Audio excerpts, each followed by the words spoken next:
अखेर सिंधुदुर्गातील आंबा काजू बागायतदार शेतकऱ्यांचे आंदोलन मागे. तब्बल 3 तास मुंबई गोवा महामार्गावर राजू शेट्टी व वैभव नाईक यांच्या नेतृत्वाखालील शेतकऱ्यांचे आंदोलन सकाळी 11 वाजता नांदगाव येथे सुरू झाले. मुंबई गोवा हायवे पूर्णपणे बंद करण्याचा हा त्याचा उद्देश होता. मात्र पर्यायी वाहतूक व्यवस्था केल्याने नांदगाव येथील आंदोलनाची जागा बदलून उंबरठ येथे आंदोलनाची जागा करण्यात आली होती. यासाठी नांदगावहून आंदोलनकर्ते उंबरठ्याच्या दिशेने चालत जात होते. मात्र नांदगाव दत्त मंदिर नजीकच आंदोलन करत असताना जिल्हाधिकारी हे आंदोलनस्थळी दाखल झाले. त्यांनी शेतकरी नेते राजू शेट्टी यांच्याशी जिल्हाधिकारी तृप्ती दोडमिसे यांनी महामार्गावर येऊन चर्चा केली. येत्या 2 दिवसात नुकसान भरपाईबाबत निर्णय होईल असे जिल्हाधिकाऱ्यांनी आश्वासन दिले. 2 दिवसात मागणी मान्य न झाल्यास मुंबईत वर्षावर धडक देणार असा इशारा राजू शेट्टींनी सरकारला दिला. सरकारनं मदत जाहीर केली नाही तर पुन्हा ओरसमध्ये एक व्यापक बैठक घेऊन त्या दिवशी मुख्यमंत्री कार्यालयावर धडक द्यायचा निर्णय घेतलेला आहे आणि ती तारीख आम्ही 2 दिवसानंतर जाहीर करू. नुकसान भरपाई दिली नाही तर 2 दिवसात जाहीर केली नाही तर मंत्रालयाला धडक देण्याचा तुम्ही इशारा दिला आहे. हो, वर्षा बंगल्यावरच धडक देणार आहोत, कारण ते मुख्यमंत्र्यांचं शासकीय कार्यालय सुद्धा आहे. तब्बल 3 तास मोर्चा केला, त्यानंतर प्रतिनिधी दाखल झाले.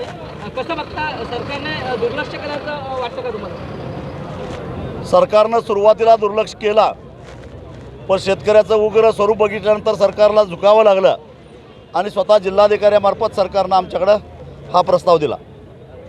ओके. आंदोलनस्थळी तुम्ही भेट दिला, नेमकं काय आश्वासन सरकारच्या तर्फे तुम्ही दिला आंदोलन करता? जे आंदोलन करते होते त्यांच्या काही मागण्या होत्या आणि सगळ्यात महत्त्वाची त्यांची मागणी होती की आंबा आणि काजू याचं जे या सीझनमध्ये जे नुकसान झाले त्याचे नुकसान भरपाईच्या बाबत, तर त्याबाबत आम्ही त्यांना आश्वस्त केले. कारण 17 मार्च 2026 रोजी माननीय मुख्यमंत्री महोदय यांच्या अध्यक्षतेखाली एक मीटिंग झाली होती कोकणातील सर्व लोकप्रतिनिधींची. तसेच त्या मीटिंगला आपल्याकडचे मंत्री महोदय होते, आपले पालकमंत्री महोदय होते, त्याच पद्धतीने आपल्याकडचे खासदार महोदय वगैरे होते. तर ह्या सगळ्या मीटिंगमध्ये जे आश्वस्त केलं गेलं होतं मुख्यमंत्री महोदयांकडून की अधिवेशन संपण्यापूर्वी नुकसान भरपाई जाहीर करू, तर त्याबाबतीत मी त्यांना अवगत केलेलं आहे आज. तसेच त्यांचे इतर काही मुद्दे होते की जसं बोगस खते आणि औषधांच्या क्वालिटी कंट्रोलबाबत, तर त्यासाठी देखील मी त्यांना आश्वस्त केले की आम्ही भरारी पथकांची संख्या वाढवू आणि ज्या काही लेखी तोंडी तक्रारी प्राप्त होतील त्या अनुषंगाने आम्ही योग्य सखोल चौकशी करून कारवाई करू. त्यानंतर त्यांच्या काही अशा मागण्या होत्या की गिरिये येथील संशोधन केंद्राची उभारणी, त्याबाबत देखील आम्ही शासनाला ऑलरेडी प्रस्ताव पाठवला आहे, त्यासाठी आम्ही पाठपुरावा करू. हमी भावाच्या बाबतीतलं त्यांचं मागणी होती, तर ती देखील शासन स्तरावरतीचा विषय आहे, तो देखील आम्ही शासनाला आमचं म्हणणं मांडलेलं आहे, त्यानुसार त्याचा पाठपुरावा करू.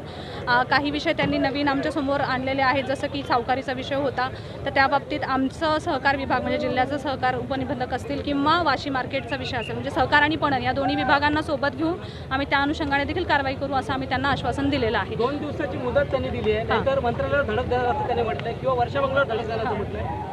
काय निर्णय होईल, काय वाटतं? याबाबत शासन हे पॉझिटिव्हच आहे पहिल्यापासून, त्यामुळेच इतकी मोठी मीटिंग 17 मार्च रोजी बघायला मिळाली. म्हणजे खूप सकारात्मक, मी स्वतः त्या मीटिंगला होते आणि खूप सकारात्मक पद्धतीने ती झालेली आहे. नक्कीच शासन यावरती निर्णय घोषित करेल असं मला जिल्ह्याचे खात्री आहे. प्रमुख म्हणून कसं बघता याकडे, कारण निर्णय होणं अपेक्षित आहे. नक्कीच शेतकरी गंभीर आहेत. नक्कीच जिल्हा प्रशासन प्रमुख म्हणून आम्ही नक्कीच काळजी करतो, कारण हे शेतकरी हे आमचेच आहेत, त्यामुळे त्यांची जी हाल आम्ही बघत आहोत ते आम्हीही मान्य केलेलं आहे. आम्हीच म्हणजे सिंधुदुर्ग जिल्ह्याच्या बाबतीत म्हणायचं तर सिंधुदुर्ग जिल्ह्याने सर्वप्रथम अहवाल सादर केले होते. आंब्याचं नुकसानीचं असेल किंवा काजूचं नुकसानीचं असेल, कृषी विद्यापीठाबरोबर पहिलाच सगळ्यात चांगला समन्वय आपला होता आणि सिंधुदुर्ग जिल्ह्यानेच सगळ्यात जास्त ह्याचा व्हॉईस वरती ठेवलेला आहे असं मला नक्की नमूद करावं लागेल. प्रशासन असेल, लोकप्रतिनिधी असतील, माननीय पालकमंत्री महोदय असतील किंवा आपलं शासन असेल महाराष्ट्रात, हे शेतकऱ्यांच्या सोबतच असेल अशी मी ग्वाही देते.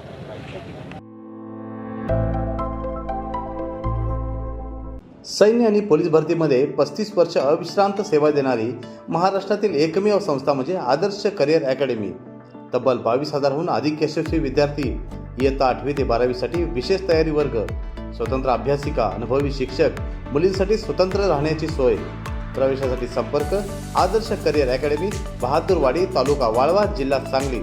मोबाईल क्रमांक 91 58 66 89 89 आणि 99 60 88 88 33.